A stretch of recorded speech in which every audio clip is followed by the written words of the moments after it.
Morning সবাইকে। আজকে সকাল সকাল উঠে পড়েছি, আর কালকে কি বৃষ্টি ছিল, কিন্তু আজকের ওয়েদারটা দেখো পুরো কি সুন্দর হয়ে আছে।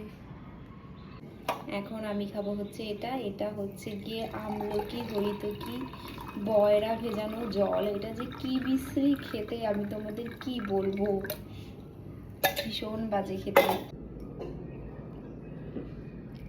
এটা খাবার সময় আমার মুখের রিয়াকশনটা ঠিক এরকম হয়ে যায়, এত বাজে খেতে এটা। সকাল উঠে আমার মায়ের নাকি খুব ঘুম পাচ্ছে, তাই আমি মাকে এখন দেব হচ্ছে চা।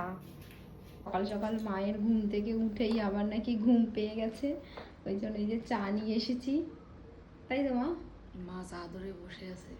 মা চা ধরে বসে আছে, মা আমাকে শিখিয়ে দিচ্ছে এটা বলতে হয়, চা ধরে বসে আছে। দে আইসক্রিমটা দে। আরে খাচ্ছি। কেন খাচ্ছিস? আমাকে দে, আমার জন্য আনিসনি কেন তুই? এই গপু, আরে টাকা নেই গোকুল কাকা। তুই তো আমার দাদা, তোর তো আমার জন্য আনা উচিত আরে ছিল। বড় হয়নি না, অন্য কিনে দেবো। না বড় না, তুই আমার দাদা হোস, তুই দে আমাকে। তুমি কোথায় যাচ্ছ? আমি পোস্ট অফিসে যাবো। পোস্ট অফিসে কি করতে মা? মানি।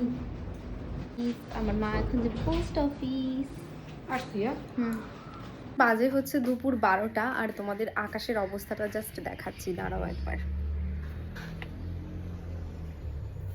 এর কারণ হইতেছে গিয়ে ওই আকাশের সাথে মেঘের ব্রেকআপ হয়ে গেছে, আর বৃষ্টি চাইতেছে আকাশের সাথে প্যাচ আপ করতে, এই জন্য মানে আকাশের অবস্থাটা হচ্ছে এরকম। আমাদের দুপুরের মেনু হচ্ছে গিয়ে দেখাও, যে কলমি শাক ভাজা, ভেন্ডি ভাজা, ডিম ভাজা, সব কিছু শুধু ভাজা ভাজা ভাজা। ডাল আছে। আর ডাল আছে, কিন্তু আমি খাবো না ডাল।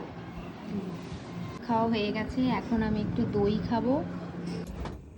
এই যে আমার মা করছে বিছানা, আর এখানে আমাকে এই বালিশগুলো ধরিয়ে দাঁড় করিয়ে দিয়েছে। রাত বাজে প্রায় 10টা, আর আমার মায়ের এখন মনে পড়েছে, কি মনে পড়েছে মা তোমার এখন? চায়ের কথা। আমার মায়ের এখন মনে পড়েছে যে আমাদের অনেকটা চা রয়ে গেছে সন্ধেবেলায় বানানো চা। আমার বনু বলছে আমি হলাম জেনজির, কি আমি জেনজির প্রথম না লাস্ট?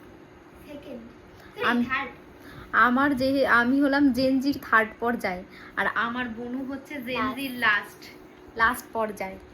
কি করা উচিত আমাদের এখন? আমরা দুজনই জেনজি, কিন্তু আমি হলাম প্রথম দিকের জেনজি, আর ও হচ্ছে একদম লাস্ট জেনজি।